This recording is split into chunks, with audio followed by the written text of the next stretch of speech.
ప్రజలకి,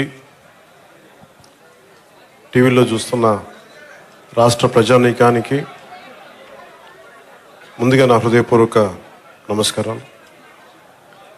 వేదిక పైన ఉన్న కాకినాడ జిల్లా కలెక్టర్ శ్రీ షాన్మోహన్ గారికి,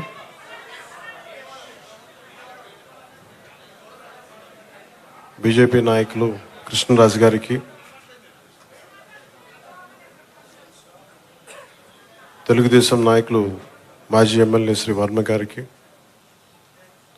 జనసేన ఇన్ఛార్జ్ శ్రీ మర్రిరెడ్డి శ్రీనివాస్ గారికి నా హృదయపూర్వక నమస్కారాలు. కాకినాడ రూరల్ ఎమ్మెల్యేన పంతం నానాజీ గారికి కూడా నా హృదయపూర్వక నమస్కారం. ఈ పెన్షన్ల పంపిణీ కార్యక్రమానికి ఇంత బందోబస్తు నిర్వహిస్తున్న పోలీస్ అధికారులందరికీ, ఎస్పీ గారికి అందరికీ నా హృదయపూర్వక ధన్యవాదాలు, నమస్కారాలు. ఎలక్షన్స్ అయిపోయి రిజల్ట్స్ వచ్చిన తర్వాత ఇదే మొదటి నా విజిట్. ఇది ఇందాక కృష్ణరాజు గారు మాట్లాడుతూ ఉంటే ఎలక్షన్ రిజల్ట్స్ వచ్చినప్పటి నుంచి ఇప్పుడు దాకా రాలేదు అని, అది పోయింది అంటే నేను ఒకటే పెట్టుకున్నాను. ఎలక్షన్లు గెలిచిన తర్వాత నాకు లోపల నుంచి ఏముందంటే నాకు ఊరేగింపులు చేసుకోవడం నాకు ఇష్టం లేదు. నాకు పనిలోకి వెళ్ళాలనుకున్నాను. ముందు కృతజ్ఞతని ఎలా చెప్పగలను? ఈరోజు వచ్చి పెన్షన్లు ఇచ్చి నేను కృతజ్ఞత చెప్పుకోగలను. ఎందుకంటే నేను ఒకటి పెట్టుకుంది ఏంటంటే, ఒక సభ పెట్టాలి అంటే చాలా శ్రమ అవసరం అవుతుంది. ఒకసారి పోలీస్ శాఖ నలిగిపోతూ ఉంటారు. చాలా వనరులు, మానవ వనరుల దగ్గర నుంచి అన్ని రకాల వనరులు చాలా అత్యవసరం అయితే తప్ప అది ముందుకు తీసుకెళ్ళకూడదని అనుకుంటాను. సో ముందుగా నేను ఒక భారీ సభ పెట్టో లేదంటే ఊరేగింపులు చేసుకొని ఇవన్నీ చేయడానికి ఇబ్బంది ఏం లేదు. కానీ చేస్తే చాలా విలువైన మీకోసం పనిచేసే సమయం పోతుంది. పైగా నేను తీసుకునేవి చాలా కీలకమైన శాఖలు: పంచాయతీరాజ్ శాఖ, అటవీ పర్యావరణ శాఖ, దాంతోపాటు పొల్యూషన్ ఉంటుంది, పొల్యూషన్ శాఖ, అలాగే సైన్స్ అండ్ టెక్నాలజీ. పంచాయతీరాజ్లో దాదాపు 3 చాలా కీలకమైన విభాగాలు ఉంటాయి. వాటన్నిటినీ చదవడానికి, అవగాహన చేసుకోవడానికి చాలా సమయం పడుతుంది. ఆ పరిపాలన అంటే ఆ శాఖ తాలూకు పరిపాలన వ్యవస్థలో ఉంటుంది, అడ్మినిస్ట్రేటివ్ డిఫికల్టీస్ ఏముంటాయని. సో ఇవన్నీ అర్థం చేసుకోవడానికి నేను ఈ సమయం తీసుకున్నాను. ఈ సందర్భంగా నేను పిఠాపురం నన్ను గెలిపించిన, భారీ మెజారిటీతో గెలిపించిన ప్రజలందరికీ నేను రుణపడి ఉంటాను. నేను ఎక్కువ మాటలు చెప్పి తక్కువ పని చేయదలుచుకోలేదు, తక్కువ చెప్పి ఎక్కువ పని చేయదలుచుకున్నాను. ఇది మొన్నదాకా మనం తిట్టుకున్నాం, గత ప్రభుత్వాన్ని విధానాలని మనం అనుకున్నాం, విమర్శించాం. ఇప్పుడు ఛాలెంజ్ ఏంటంటే, మనం ఏ ప్రామిసెస్ అయితే చేశామో, ముఖ్యంగా ఇందాక మన దివ్యాంగుల మనకి సోదరి మాట వింటా ఉంటే, నేను ప్రతిసారి జనవాణి కార్యక్రమానికి వెళ్తున్నప్పుడు ఎన్నోసార్లు వాళ్ళు కూర్చొని అవగాహన చేసుకున్నాం. ఈ 3,000 ఇవ్వలేని పరిస్థితులు, ఒకళ్ళు ఇచ్చిన చాలని పరిస్థితులు. ప్రతిసారి చాలా సందర్భాల్లో నేను చంద్రబాబు గారు దీన్ని చెప్పాను. ఈ అత్యంత వెనకబడ్డ, నిర్లక్ష్యానికి గురి కాబట్టి ఎవరు ఉన్నారంటే దివ్యాంగులే. మన భారతదేశ సమాజం ముందుగా మనం పెట్టుకోవాల్సింది. సో ఆ దాంట్లోనే అదంటే ఆ క్రమంలో ముందుగా ఈరోజు మేము మాట్లాడుకున్నప్పుడు చాలాసార్లు చెప్పాను ఇట్లాంటివి ఉండాలి. అలాగే స్కిల్ డెవలప్మెంట్, ఇలాంటి మీరు చూస్తే మొదటి పెంచిన ఈ పెన్షన్లో పెంచిన విధానం. గత ప్రభుత్వం మాట్లాడుతున్నప్పుడు ఇందా కృష్ణరాజు గారు మాట్లాడుతా, మేము వస్తే ఈ పెన్షన్ విధానాన్ని రద్దు చేస్తారు. మేము దానికి కొన్ని ఇంతలు పెంచి ఇచ్చాం తప్ప తగ్గించలేదు. ఇది చాలా ఛాలెంజింగ్, అది కూడా చెప్తున్నాను మీకు. మీ దృష్టికి కూడా తీసుకురావాల్సింది, వైసీపీ ఒక పెన్షన్ మీకు ఇవ్వాలి. మనకి ఏమంటుందని, మనకి ఏదైతే ఇవ్వాలో వెల్ఫేర్ స్కీమ్స్ ఇవ్వాలి. ఖచ్చితంగా వెల్ఫేర్ స్కీమ్ చాలా చాలా ఎసెన్షియల్. కానీ దాంతోపాటు అభివృద్ధి కూడా కావాలి.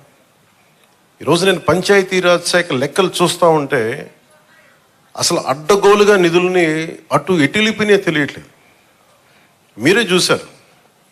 ఒక చిన్నపాటి కాలువకి ఒక మండలానికి కావాల్సిన డబ్బులు ఒక 15 కోట్లు 10 కోట్లు ఏది ఒక చిన్నపాటి మినీ రిజర్వాయర్ అవసరం ఏదైనా ఉంది, లేదంటే మనకి చిన్న కాలువల మరమ్మతులు కానీ, వాళ్ళ ప్రయారిటీ వాళ్ళు మంచిగా చెడ ఇవన్నీ పక్కన పెడితే వాళ్ళ ప్రయారిటీ 600 కోట్లు పెట్టి ఋషికొండలో ప్యాలెస్ కట్టుకున్నారు. అదే 600 కోట్లు ఈ పాటికి మనకి మనకి ఇక్కడ కనుక పెట్టుంటే ఒక జిల్లా అభివృద్ధి అయిపోయింది ఇది. సో మేము తీసుకున్న ప్రయారిటీ అది. హంగులకి ఆర్భాటాలకి కాకుండా, నేను ఈరోజున పంచాయతీరాజ్ వ్యవస్థ నేను నడిపే వ్యక్తిగా చెప్తున్నాను మీకు, ఇందులో నా సైడ్ నుంచి కరప్షన్ ఉండదు, నేను మీకు మాటిస్తున్నాను. అది పర్యావరణ శాఖ సంబంధించి దాన్ని బలోపేతం చేస్తాం. అకౌంటబిలిటీ, ఎన్విరాన్మెంటల్ ఆడిట్ పట్టుకొస్తున్నాం. ఏ కాలుష్యం ఎందుకుంది, దానికి పారిశ్రామికవేత్తలు ఏం చేస్తారు, ఇబ్బంది పెట్టి భయపెట్టేది కాదు, కానీ వారి బాధ్యత కూడా గుర్తించేలా దానికి ఒక బలమైన ప్రయత్నం చేస్తాం. అలాగే పంచాయతీరాజ్ శాఖలో చూస్తే జల్ జీవన్ మిషన్ ప్రతి ఇంటికి రక్షిత మంచినీరు. మన పిఠాపురం సమస్య కాకుండా మనం కూర్చోబెట్టి ఈ మధ్యన ఈ కొల్లేరు కైకలూరు నియోజకవర్గం గురించి చూస్తే 80% అన్ని చేపల చెరువులు ఉన్నాయి, తాగడానికి నీళ్లు లేవు. గోదావరి పారుతూ ఉంది, మన గోదావరి జిల్లాలో గోదావరి నది పారుతూ ఉంది, కానీ తాగడానికి ఇబ్బంది పడిపోతూ ఉన్నాం. మన పిఠాపురం చూస్తే వెళ్తే ఎక్కడ చూసినా మనకి కొత్తపల్లి ఉప్పాడ ప్రాంతం మిగతా ప్రాంతాలకు వెళ్తే తాగడానికి మనకు నీళ్ళు లేవు. కేంద్రం నుంచి ఎన్ని నిధులు ఉన్నాయంటే జల జీవన్ మిషన్కి అసలు నిధులకి కొరత లేదు, మనం అడగాలి తప్ప. ఎందుకు చేయలేకపోయారు అంటే దానికి అర్థం కాలేదు నాకు. పంచాయతీరాజ్ అధికారులు చెప్పింది, కేంద్ర జల జీవన్ మిషన్కి ప్రతి ఇంటికి రక్షిత మంచినీటికి మీరు డబ్బులు అడగాలే కానీ ఇస్తారు. ఒకసారి కొన్ని పథకాలేమో కేంద్రం ఇచ్చేది 70% ఉంటుంది, 90% ఉంటుంది. దీనికైతే చాలా మ్యాక్సిమం ఉంది. దీనికి నాకు ఎగ్జాక్ట్ ఫిగర్ గుర్తులేదు, 90 70 అని. అంటే మ్యాచింగ్ గ్రాంట్ ఇవ్వలేని పరిస్థితిలో ఉంది. మ్యాచింగ్ గ్రాంట్ కొన్ని చోట్ల 40 కోట్లు ఉంది, 50 కోట్లు ఉంది. 40 50 కోట్లు 200 300 కోట్లు చేస్తే మనకి కేంద్రం నుంచి 1000 కోట్లు వచ్చేస్తాయి. అంత మ్యాచింగ్ గ్రాంట్ కూడా ఇవ్వలేని పరిస్థితిలో మ్యాచింగ్ గ్రాంట్ ఇవ్వలేకపోయారు, కానీ ఋషికొండలో ఇల్లు కట్టుకున్నారు. వీళ్ళు బూడిదలో పోసిన పన్నీరు, అది బాధేస్తుంది. అంత విలాసవంతమైన భవనం, ఓకే వాళ్ళు అనుకున్నట్టుగా నేను వాళ్ళ ఆ వాదనకి నేను సరే అంటున్నాను, ఓకే మీరు అన్నట్టుగానే అది కూర్చోబెట్టి ఎవరైనా విఐపీస్ వస్తే ఉండటానికి అంత అవసరం ప్రస్తుతం. నాకే క్యాంప్ ఆఫీస్ ఇస్తే నన్ను అడుగుతా ఉన్నారు, ఏం చేయమంటారు మరమ్మతులు అంటే, ఏం చేయగలరు అలా ఉంచండి అన్నాను. కొత్త ఫర్నిచర్ ఏం కొనకండి, నేను తెచ్చుకుంటాను అవసరం అయితే. అలాగే మన సెక్రటేరియట్ నుంచి స్టాఫ్ వచ్చారు, మీకు ఈ మధ్యన అసెంబ్లీకి వచ్చారు కదా, మీకు జీతం ఈ 3-4 రోజులు కలిపి మీకు 35,000 వస్తుంది మీకు అని సంతకాలు పెట్టే మనస్కరించలే. నేనేమనుకున్నాను, జీతం తీసుకొని పని చేద్దాం అనుకుంటే, యాక్చువల్లీ లోపలికి వెళ్ళి పంచాయతీ నిధులను చూస్తూ ఉంటే డబ్బులు లేవు పంచాయతీ శాఖలు. ఎన్ని వేల కోట్ల అప్పులు ఉన్నాయో తెలియట్లా. ఒక్కొక్క హెడ్ తవ్వే కొద్దీ, అంటే ఒక్కొక్క దానికి ఏ హెడ్ కింద ఎంత ఖర్చు అవసరం అని తవ్వే కొద్దీ అసలు అనంతంగా లోపలికి వెళ్తానే ఉంది. మాకు ఒకటే అనిపించింది, ఇవన్నీ కరెక్ట్ చేయాలి. ఇవన్నీ ఇంత అప్పుల్లో మనకి పంచాయతీరాజ్ శాఖ ఉన్నప్పుడు నాలాంటూ డబ్బులు తీసుకోవటం చాలా తప్పు అనిపించింది. అందుకని వాళ్ళకి చెప్పి, నేను జీతాన్ని వదిలేస్తున్నాను, నా జీతాలు ఏం వద్దు, కానీ నా దేశం కోసం మా నేల కోసం పని చేస్తాను. ఎందుకంటే ఇది పరిస్థితుల్లో మేము ఇచ్చే పరిస్థితుల్లో ఉండాలి మనందరం. అలాగే ప్రతి గవర్నమెంట్ ఉద్యోగులకు సంబంధించి కానీ, పోలీస్ శాఖకు సంబంధించి కానీ, వాళ్ళు టీఏలు డిఏలు రిక్రూట్మెంట్, ఇవన్నీ చాలా కష్టసాధ్యమైన సమస్యలు. ఇవన్నీ చెయ్యాలి, యాక్చువల్ బాధ్యత ప్రభుత్వాలకి. నేను ఈ రోజున ప్రభుత్వంలో భాగస్వామిగా చెప్తున్నాను, నేను అద్భుతాలు చేస్తాం అని చెప్పట్లేదు, కానీ మీకు జవాబుదారీతనం ప్రభుత్వం ఉన్నది ఉన్నట్టుగా చెప్తాం. ఈ రోజున చేయగలిగేది చేసి చూపించాం. ఈ రోజున రాగానే మొదటి సంతకం గౌరవ ముఖ్యమంత్రి శ్రీ చంద్రబాబు గారు పెట్టింది ఇదే. మేము అనుకున్న స్కిల్ సెన్సెస్ నేను ముందు ఇనిషియేట్ చేశాను. ఇక్కడ వారాహి సభలో చెప్పాను, స్కిల్ డెవలప్మెంట్ జరగాలి. ఒక యువతలో ఎంత ప్రతిభ ఉందో తెలియదు మనకి, వారి ప్రతిభను వెలికి తీయాలి, వారి సమర్థతను వెలికి తీయాలి. వాటిని పెట్టుకుని అది 5 సంతకాలు అది ఒకటైంది.